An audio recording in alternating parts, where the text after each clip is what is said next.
think that, that when you have, like right now, we're looking to start our promotion campaign because we kind of evaluated the advertising marketplace.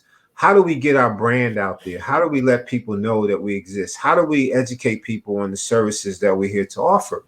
And we thought about it, and I said, well, I could spend money on advertising or invest in advertising and invest in commercials or whatever the case might be, or I could actually connect with organizations that find merit in our services and are willing to be part of our promotional process.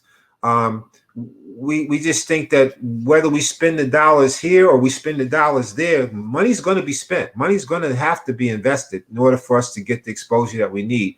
But we really feel like anyone that's listening to our services today, anyone that thinks that they can, that they know of an organization or an individual or someone that could benefit from our services, we love to be in contact with them. We love to know how we could offer our services to them as a trial period or whatever the case might be, promotioning the product so that folks will be able to talk for the product as opposed to me talking for the product. eZverifi, they'll bring eZverifi to the community.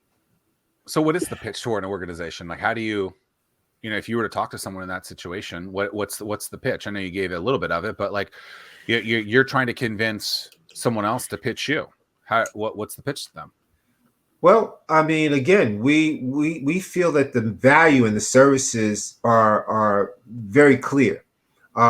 The idea is the relationship. What is the relationship that business or that individual has a need for? Like, does their profession require them to meet strangers on a routine basis? Or do they have an online marketplace themselves?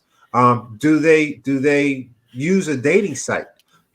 So if any of these applications, are they in the military? Are they transient and don't know anyone and they want to sell their mobile phone because they need to pay their rent that month? I don't know what the situation is, but whatever the circumstances would be, the need has to exist in order for them to find and experience the value that our services will offer.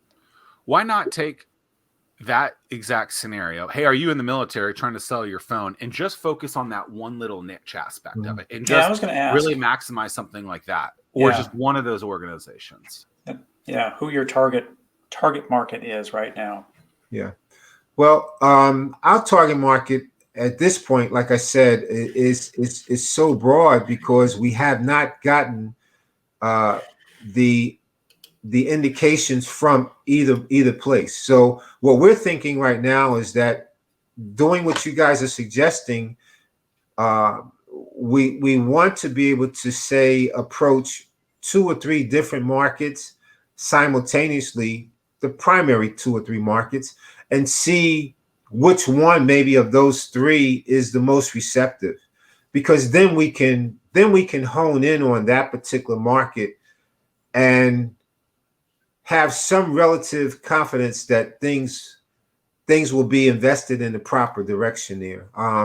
The military, again, because of the military structure, we don't have access to them as an organization because it's a federal institution. We can't go to them and say, hey, we're a private company and we want to do this with you. I mean, if that was the case, there'd be everyone that has a product in this area would want to be selling it to the military. But, when we look at real estate companies, for example, we've looked at some MLSs and we feel like there's a particular company in mind that we are going to approach their roster, their members directly, because we want to offer them exclusively a benefit to our services.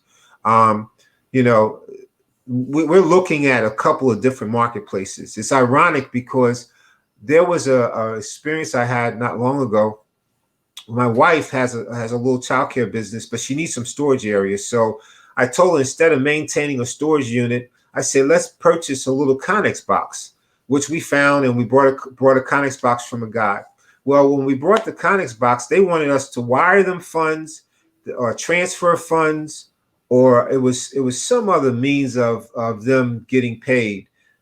Everything except a credit card. So I said, why not take a, no, it was a COD or something like that. And he said, we don't do CODs, you got to pay us. I said, so how do we get you paid? He says, well, if you want to send us pay by credit card, you have to do this process where you have to take a photograph of yourself with your ID, and you have to text it to us. And I'm like, what? It was so crazy. So they're one of the people that we're going to go back to and say, hey, look, we purchased from you guys. Now we want y'all to purchase from us. They use, this is technology that this gentleman said that they've been using for years, where they literally require people, before they would accept a credit card from them, to take a photograph of themselves with the credit card. I mean, it was so funny, but I thought that was pretty interesting. As someone who's been directly involved within the startup community for almost a decade, I want to talk to you about a serious pain point: spending a ton of time trying to understand the business landscape in the 757. That's time that should be focused on growing the business.